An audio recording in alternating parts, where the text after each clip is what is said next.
నమస్తే, good afternoon, welcome to స్వతంత్ర news. నేను సోనియా. బులెటిన్ల ముందుగా హెడ్లైన్స్ చూద్దాం. 4.5 ఏళ్ల పాలనను ప్రజలకు వివరిస్తాం. 27న జరిగే సభతో ఎన్నికలకు సమాయత్తమవుతున్నామన్న బొత్స.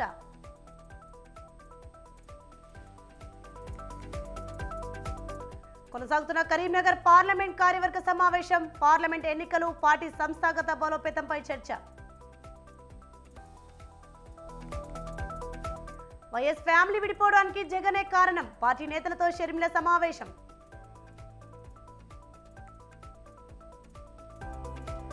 హెచ్ఎండిఏ మాజీ డైరెక్టర్ శివ బాలకృష్ణ అరెస్ట్. అక్రమ ఆస్తులపై ఏసీబీ ఆరా.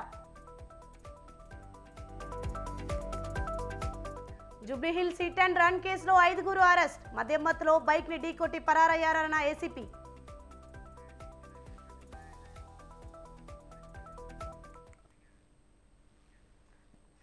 AP PCC chief YS Sharmila దూకుడు పెంచారు. అధికార పార్టీ వైఫల్యాలను ఎండగట్టడంలో ఏ చిన్న అవకాశాన్ని వదులుకోవడం లేదు.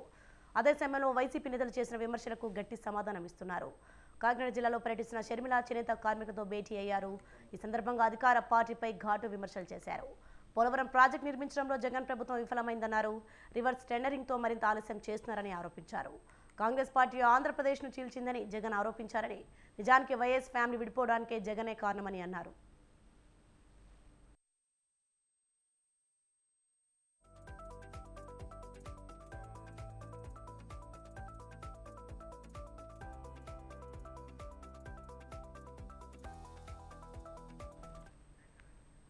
బ్రేకింగ్ న్యూస్ చూస్తున్నాం. గత ఎన్నికల్లో వైసీపీ గెలుపు కోసం ఎంతో కృషి చేశానన్న షర్మిల, నాకేంటి అని ఆలోచించకుండా నిస్వార్థంగా వైసీపీ కోసం పనిచేశానని గుర్తు చేశారు. వైసీపీ గెలుపు తర్వాత జగన్ పూర్తిగా మారిపోయారని ఆరోపించారు. జగన్ మంచి ముఖ్యమంత్రి అయితే చాలనుకున్నానని, వైఎస్ రాజశేఖర రెడ్డి ఆశయాలు కొనసాగిస్తారని ఆశపడ్డానని అన్నారు. కానీ 5 ఏళ్లలో ఆంధ్రప్రదేశ్ రాష్ట్రాన్ని నాశనం చేశారని ఆరోపించారు. ప్రతిపక్షంలో ఉన్నప్పుడు స్పెషల్ స్టేటస్ కోసం ఎంపీలందరం రాజీనామా చేద్దామని అన్న జగన్మోహన్ రెడ్డి అధికారంలోకి వచ్చాక స్పెషల్ స్టేటస్ అనే ఊసే ఎత్తలేదని విమర్శించారు. రైట్, ఇదే అంశంపై మరింత సమాచారం మా ప్రతినిధి నవీన్ రాజ్ ఫోన్ లైన్ లో సిద్ధంగా ఉన్నారు. నవీన్ రాజ్. Thank you Soni. ఏదైతే వైఎస్ రెడ్డి అయితే కనుక అటు కాంగ్రెస్, వైసీపీ మీద అలాగే బీజేపీ మీద కూడా సంచలన వ్యాఖ్యలు అయితే చేశారు. హాట్ కామెంట్స్ కూడా చేసే పరిస్థితి ఉంది. తీవ్ర స్థాయిలో అయితే విమర్శలు అయితే గుర్తించారు. అంటే 5 ఏళ్ల పాటు ఎదురు చూశాను, అంతా ఆయనే చేసుకున్నారంటే కాంగ్రెస్ పార్టీ ఇటు కుటుంబాన్ని అటు రాష్ట్రాన్ని విడదీసింది అని చెప్పేసి జగన్మోహన్ రెడ్డి చేసిన వ్యాఖ్యల్ని కూడా ఆవిడ క్రోడీకరిస్తూ ఆవిడైతే తీవ్ర స్థాయిలో జగన్మోహన్ రెడ్డి అదే విధంగా వైసీపీ ప్రభుత్వం మీద కూడా తీవ్ర స్థాయిలో విమర్శలు చేసిన పరిస్థితి ఉంది. అదేవిధంగా బీజేపీ ప్రభుత్వం మీద కూడా ఆ తీవ్ర స్థాయిలో విరుచుకుపడ్డారు. ఒక్క ఎమ్మెల్యే కూడా, ఒక్క ఎంపీ కూడా ఈ రాష్ట్రంలో గెలుచుకోలేని బీజేపీ రాజ్యం వెళుతుంది, ఈ రాష్ట్రాన్ని దోచుకు తింటుంది అనే విధంగా బీజేపీ మీద కూడా తీవ్ర స్థాయిలో వ్యాఖ్యలు చేసిన పరిస్థితి ఉంది. ముఖ్యంగా చూస్తే కనుక అటు జగన్మోహన్ రెడ్డి పాలనకి, అటు రాజశేఖర రెడ్డి పాలనకి పొంతనే లేదు. నక్కకి నాగలోకానికి ఉన్న తేడా అయితే ఉంది. అంటే అటు రాజన్న రాజ్యం తెస్తానని చెప్పేసి ప్రజలను నమ్మించిన జగన్మోహన్ రెడ్డి అధికారంలోకి వచ్చిన తర్వాత మారిపోయారు. నా విషయంలో కూడా, నా వ్యక్తిగతంగా కూడా నాకు అనేక అన్యాయం చేసినప్పటికీ నేను మిన్నగుండిపోయాను. 5 ఏళ్ల పాటు ఎదురు చూశాను, అయినప్పటికీ ఆయనలో మార్పు రాలేదు. ఇటు రాష్ట్రం కూడా అధోగతి పాలైపోతుంది, రాష్ట్రం విచ్ఛిన్నం అయిపోతుంది, రాష్ట్రానికి అభివృద్ధి రావడం లేదు. ఇటు బీజేపీకి అయితే కనుక వైసీపీ ప్రభుత్వం మోకాళ్ళు అడ్డింది. అటు ఎంపీలు కానీ, వైసీపీ ఎంపీలు కానీ బీజేపీ మోకాళ్ళు అడ్డు పెడుతున్న పరిస్థితి ఉంది తప్ప వాళ్ళకి ఏ విధమైన సొంతంగా కూడా వెళ్ళలేని పరిస్థితి ఉంది. అదేవిధంగా జగన్మోహన్ రెడ్డి అయితే కనుక ప్రజల్లోకి వెళ్ళడం లేదు, ప్రజలకు ఏ విధమైన సమస్యలను కూడా తీర్చడం లేదు. ప్రజల్లోకి వెళ్ళని ముఖ్యమంత్రి.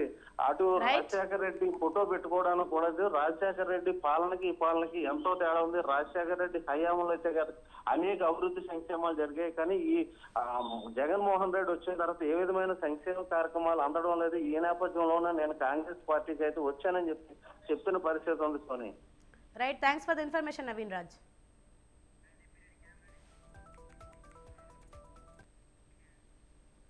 వైఎస్ఆర్ చనిపోయినప్పుడు పరామర్శించడానికి వచ్చిన ఎమ్మెల్యేలతో సంతకాల సేకరణ చేయలేదా అని టీపీసీసీ ఉపాధ్యక్షుడు నిరంజన్ ప్రశ్నించారు. కాంగ్రెస్ వైఎస్ కుటుంబాన్ని విడగొడుతుందని వైసీపీ విమర్శలు చేయడంపై ఆగ్రహం వ్యక్తం చేశారు. కుటుంబం విడిపోవడానికి కారకుడే జగన్మోహన్ రెడ్డి అన్నారు. బాబాయ్ వివేకానంద రెడ్డిని కాంగ్రెస్ తనపై పోటీకి నిలబెట్టింది జగన్ అన్నారని గుర్తు చేశారు. మోటి నుంచి వివేకానంద రెడ్డి కాంగ్రెస్ నాయకుడని, తన స్వార్థం కోసం కాంగ్రెస్ కుటుంబాన్ని జగన్ విడగొట్టారని విమర్శించారు. రాష్ట్రాన్ని అడ్డగోలుగా విడగొట్టారనేసి ఆయన అడ్డగోలు విమర్శలు చేశారు. 30 సంవత్సరాల పోరాటం, త్యాగాలు, ఆకాంక్షల మేరకే కాంగ్రెస్ పార్టీ శ్రీమతి సోనియా గాంధీ గారి చొరవతో తెలంగాణ రాష్ట్రాన్ని ఏర్పాటు చేయడం జరిగిందనే విషయం యావత్ ప్రపంచానికి తెలుసు. తెలంగాణ రాష్ట్రాన్ని ఏర్పాటు చేస్తే రాష్ట్రాన్ని అడ్డగోలుగా విడగొట్టడం ఎలా అవుతుందో జగన్ అనేది జవాబు చెప్పాలి. ఈ రోజు ఆంధ్ర రాష్ట్రం ఈ నెల 31న ఏపీ కేబినెట్ సమావేశం కానుంది. సీఎం జగన్ అధ్యక్షతన సమావేశం కానున్న కేబినెట్ ఓటు అన్కౌంట్ బడ్జెట్ అసెంబ్లీ సమావేశ నిర్వహణపైన చర్చించనుంది. ఫిబ్రవరిలో అమలు చేయాల్సిన సంక్షేమ పథకాలపై చర్చించనుంది.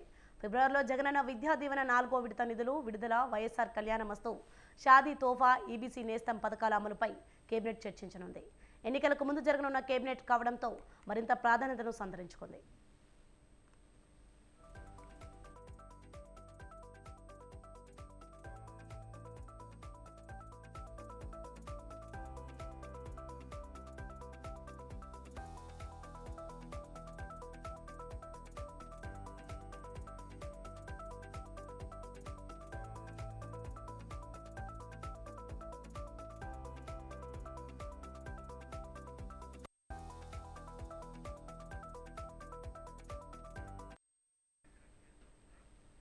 బ్రేకింగ్ న్యూస్ చూస్తున్నాం. ఈ నెల 31న ఏపీ కేబినెట్ సమావేశం కానుంది. సీఎం జగన్ అధ్యక్షతన సమావేశం కానున్న cabinet vote account budget assembly సమావేశాల నిర్వహణపైన చర్చించనుంది.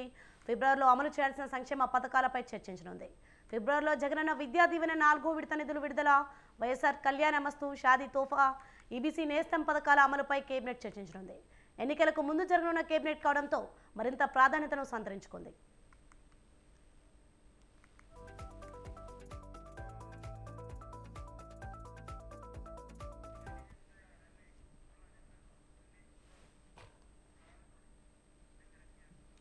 ఇదే అంశంపై మరింత సమాచారం మా ప్రతినిధి రమేష్ ఫోన్ లైన్ నుంచి సిద్ధంగా ఉన్నారు. రమేష్, చెప్పండి, నెల 31న ఏపీ కేబినెట్ సమావేశం కానుంది. దీనిపైన అప్డేట్స్ ఏంటి? ఈ నెల 31వ తేదీన ఏపీ కేబినెట్ సమావేశం కానుంది. సీఎం జగన్మోహన్ రెడ్డి అధ్యక్షతన ఈ కేబినెట్ భేటీ అవుతుంది. ప్రధానంగా కేబినెట్ భేటీలో బడ్జెట్ సమావేశాల నిర్వహణకు సంబంధించి తేదీలను ఖరారు చేసే అవకాశం ఉంది. ఫిబ్రవరి మొదటి వారం లేదా 2వ వారంలో ఏపీ బడ్జెట్ సమావేశాలు ప్రారంభమయ్యే అవకాశం తెలుస్తుంది. దీనికి సంబంధించి నిర్వహణ తేదీలపైన ఈ కేబినెట్ భేటీలో చర్చిస్తారు. త్వరలో ఎన్నికలకు సంబంధించిన నోటిఫికేషన్ రానున్నటువంటి నేపథ్యంలో ముందుగానే ఓటాన్ అకౌంట్ బడ్జెట్ ను ప్రవేశపెట్టడం అనేది ఆనవాయితీగా వస్తుంది. ఇక ఎన్నికలు కూడా త్వరలోనే రానున్నాయి. ఫిబ్రవరి నెలలోనే 3వ వారంలోనే ఎన్నికలకు సంబంధించిన షెడ్యూల్ కూడా వచ్చే అవకాశం ఉంది. దీంతో ఈలోగానే ఓటాన్ అకౌంట్ బడ్జెట్ ను ప్రవేశపెట్టేందుకు రాష్ట్ర ప్రభుత్వం సిద్ధమవుతుంది. అందులో భాగంగానే ఈ కేబినెట్ భేటీలో ఈ బడ్జెట్ కి సంబంధించి తేదీల నిర్వహణ పైన కేబినెట్ లో చర్చిస్తారు, తేదీలను కూడా ఖరారు చేస్తారు. అంతేకాకుండా ఫిబ్రవరి నెలలో ఏదైతే సంక్షేమ పథకాలు అమలు చేయాల్సి ఉందో ఆ సంక్షేమ పథకాలకు సంబంధించి కూడా ఏపీ కేబినెట్ లో చర్చించే అవకాశం ఉన్నట్టు తెలుస్తూ ఉంది. ఇక కేబినెట్ భేటీ తర్వాత సీఎం జగన్మోహన్ రెడ్డి మంత్రులతో సమావేశం అవుతారు. ఆ సందర్భంగా రాష్ట్రంలోని రాజకీయ పరిస్థితుల పైన కూడా చర్చించే అవకాశం ఉంది. ఎన్నికలకు కొద్ది సమయం మాత్రమే నేపథ్యంలో కేబినెట్ భేటీ తర్వాత విడిగా మంత్రులతో జరిగే సమావేశంలో ఎన్నికలకు సంబంధించి సిద్ధం కావడానికి తీసుకోవాల్సిన చర్యలపైన కూడా మంత్రులకు సీఎం జగన్మోహన్ రెడ్డి దిశానిర్దేశం చేసే అవకాశం ఉంది.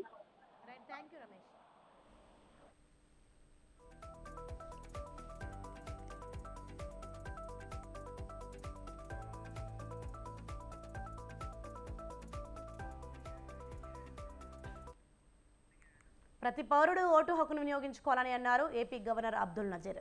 విజయవాడ తుమ్మలపల్లి కళాక్షేత్రంలో జాతీయ ఓటర్ దినోత్సవ కార్యక్రమంలో ఆయన ముఖ్య అతిథిగా హాజరయ్యారు. గవర్నర్తో పాటు సిఎస్, ఏపీ ఎన్నికల అధికారి ముఖేష్ కుమార్ మీనా పాల్గొన్నారు. ఈ సందర్భంగా యువ ఓటర్లకు గుర్తింపు కార్డులు పంపిణీ చేశారు. జాతి నిర్మాణంలో ఓటు అత్యంత కీలకమైందని అభివర్ణించారు. ఓటు హక్కు వినియోగించడం ద్వారా దేశ భవిష్యత్తును మార్చే అవకాశం ఉందని గవర్నర్ అబ్దుల్ నజీర్ అన్నారు.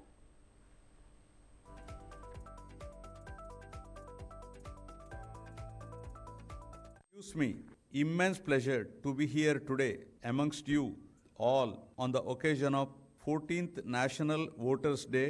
A day underscores the significance of our democratic ethos and the pivotal role each one of us plays in shaping the destiny of our country. As we all know, Since 2011, National Voters' Day is being celebrated all over the country on 25th January, a day on which Election Commission of India was formed in the year 1950. Since the beginning, National Voters' Day has been institutionalized as an annual feature to celebrate democracy. It gives me immense pleasure to be here today amongst you all on the occasion of Hyderabad మీర్పేట్లోని global cricket academy lease agreement విషయంలో గొడవ జరిగింది. Land యజమాన్యం తరపున గొడవలో Meerpet corporation BRS party అధ్యక్షులు ఆర్కుల కామేష్ రెడ్డి పాల్గొన్నారు. Land లీజ్కు తీసుకున్న వారిపై కామేష్ రెడ్డి అతని అనుచరులు దాడి చేశారు. దాడి చేసిన వారిపై పోలీసులు కేసు నమోదు చేశారు.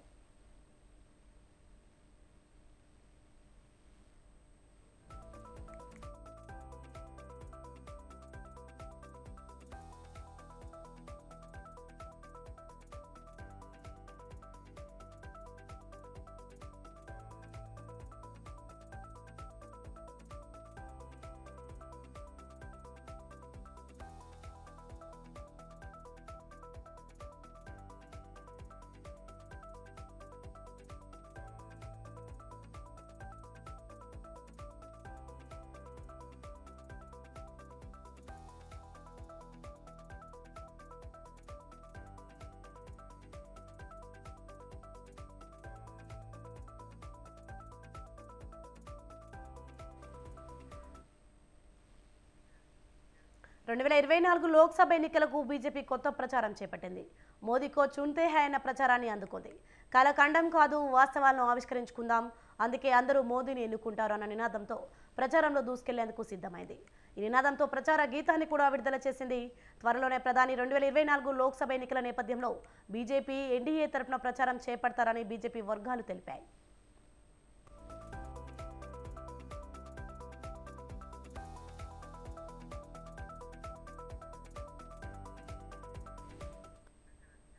అయోధ్యలో రామ మందిర ప్రాణ ప్రతిష్ఠ కార్యక్రమం విజయవంతంగా పూర్తి కావడంతో భారతీయ జనతా పార్టీ 2024 పార్లమెంట్ ఎన్నికల ప్రచారంపై దృష్టి పెట్టాలని నిర్ణయించింది. గతంలో మాదిరి ప్రధాని నరేంద్ర మోదీ బీజేపీ ఎన్నికల ప్రచారంలో నెంబర్ 1 స్టార్ క్యాంపెయినర్గా నిలుస్తారు.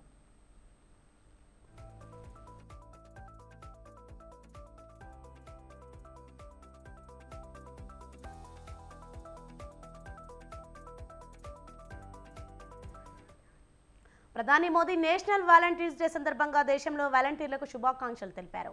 హిమాచల్ ప్రదేశ్ రాష్ట్ర అవతరణ దినోత్సవం సందర్భంగా రాష్ట్ర ప్రజలకు శుభాకాంక్షలు తెలిపారు.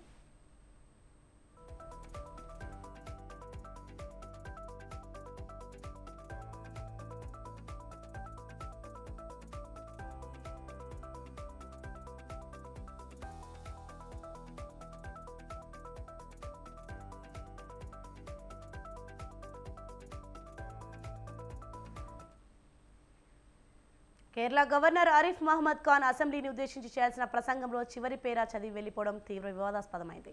అధికార లెఫ్ట్ ఫ్రంట్ గవర్నర్ తీరుపై తీవ్రంగా విరుచుకుపడింది. ఇది ప్రజాస్వామికంగా ఎన్నికైన ఎల్డీఎఫ్ ప్రభుత్వాన్ని అవమానించడమే అని అధికార పార్టీ ఎమ్మెల్యేలు దుమ్మెత్తి పోస్తున్నారు.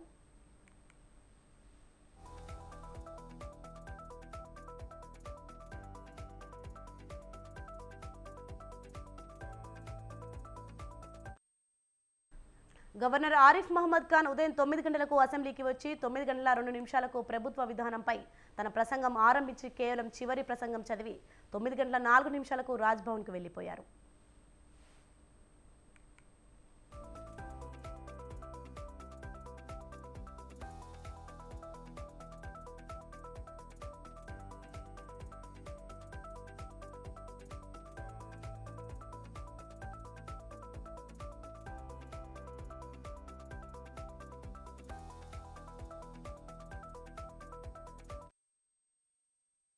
తృణమూల్ కాంగ్రెస్ అధినేత్రి పశ్చిమ బెంగాల్ ముఖ్యమంత్రి మమతా బెనర్జీ ఇండియా కూటమికి కటీఫ్ చెప్పారు. రానున్న లోక్సభ ఎన్నికల్లో పశ్చిమ బెంగాల్లో ఒంటరిగానే మొత్తం 42 స్థానాలకు పోటీ చేయనున్నట్లు ప్రకటించారు. తమ తృణమూల్ కాంగ్రెస్ పార్టీ ఒంటరిగానే బీజేపీని చిత్తు చేయగలదని మమతా బెనర్జీ స్పష్టం చేశారు.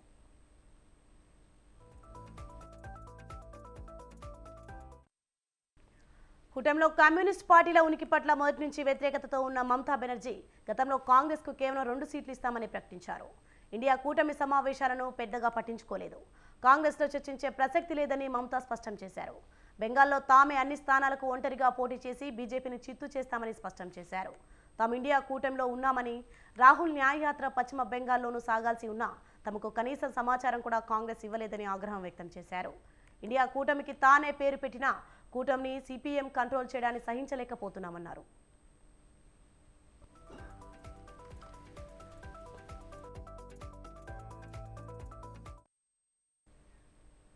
Yes, keep a bulletin updates. For more updates, keep watching Swatantara News.